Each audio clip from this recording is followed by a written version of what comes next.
You have to practice who you want to be. You know, you don't wake up one morning and you're suddenly who you think you want to be. You have to put some energy into it. So if you want to be an honest person, you have to be an honest person every day, even starting at 3 and 4 and 5, right?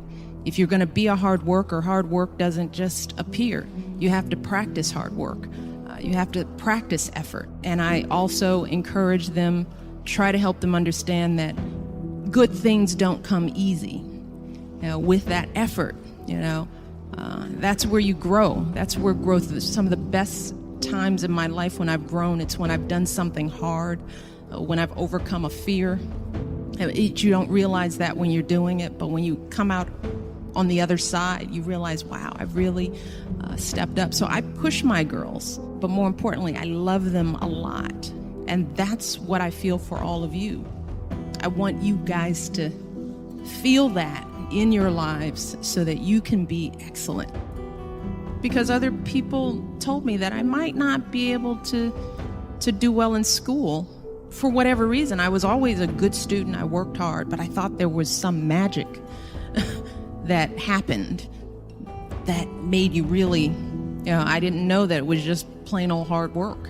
So there were periods of doubt for sure. I think I have doubts today. Doubts don't go away.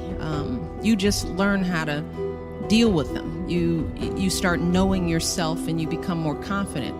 The more successes you have, the more chances you take. You don't let the failures or the stumbles define you. Everybody falls every now and then. Some people fall a lot. And what I realize is that we have long lives if we're healthy and we do what we're supposed to do. I'm 47 years old. So think about it. Whatever mistake I made when I was 13, who cares? So think about life as a long trajectory. But at the same time, you don't want to make huge mistakes, because when you're young, making big mistakes can last forever, right? So you want to choose wisely. But the stumbles, the lessons learned, that's part of life that makes you grow. But I came to know that. I didn't know that when I was your age. I thought every mistake was the end of the world. I'll never get into school. I'll never be, of course, we all feel that way. But just continue to work, put the effort in. And I think that has been some of what's helped me being First Lady. First of all, is knowing who you are and being confident in yourself, because there'll be, Clarissa, what did you say? Pushing beyond other people's labels of you, right? That's a big part. That's what we do to each other all the time. We don't even know each other, and we already determine from one glance, meeting, one line, one word, one phrase, this is who you are. So you have to know who you are before that. and you live that reality, and you keep living it out no matter what.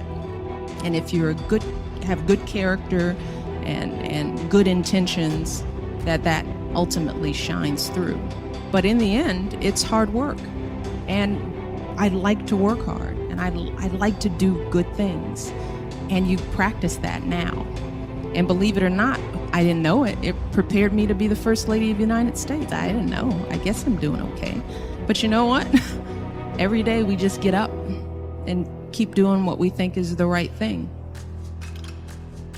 Read, write, read. If the president were here, one of his greatest strengths is reading. That's one of the reasons why he's a good communicator, why he's such a good writer. He's a voracious reader. So we're trying to get our girls, no matter what, to love reading and to challenge themselves with what they read, not just read the gossip books, but push themselves beyond and do things that maybe they wouldn't do. So I would encourage you all to read, just keep reading. And writing is another skill. It's practice. The more you write, the better you get. Drafts. Our kids are learning. The first draft means nothing. You're going to do 7, 10 drafts. That's writing. It's not failure. It's not the teacher not liking you because it's all marked up in red. When you get to be a good writer, you mark your own stuff in red, and you rewrite, and you rewrite, and you rewrite. That's what writing is. And if you come out with those skills, and then you're confident, and you can articulate, and you can stand up straight and look anybody in the eye and say, this is who I am, it's a pleasure to meet you. That's one of the things we try to do with our mentoring program with young girls. My message to them is, if you can walk into the White House and meet the First Lady and say, my name is, how are you, and look me in the eye, then there's nothing you can't do. That's why it's important. If you guys walked here, are sitting here in front of all these people, standing tall, asking questions, using your voice, you have to practice that. These arenas just show up again and again, and then you just get used to it.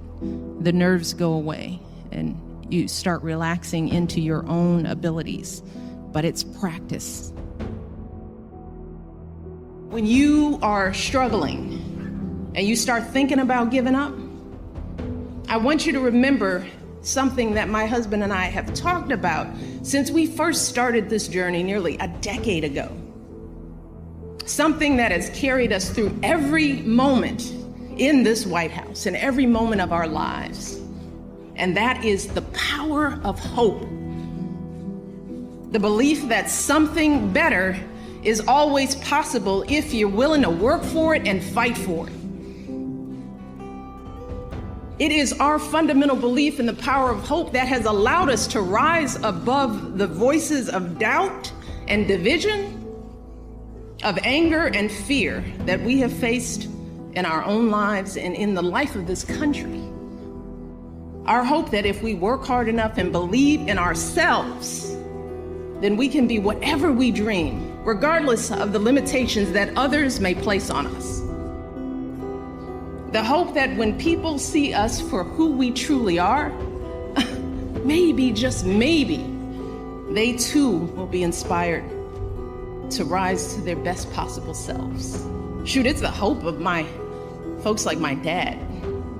Got up every day, do his job at the city water plant. The hope that one day his kids would go to college and have opportunities he never dreamed of.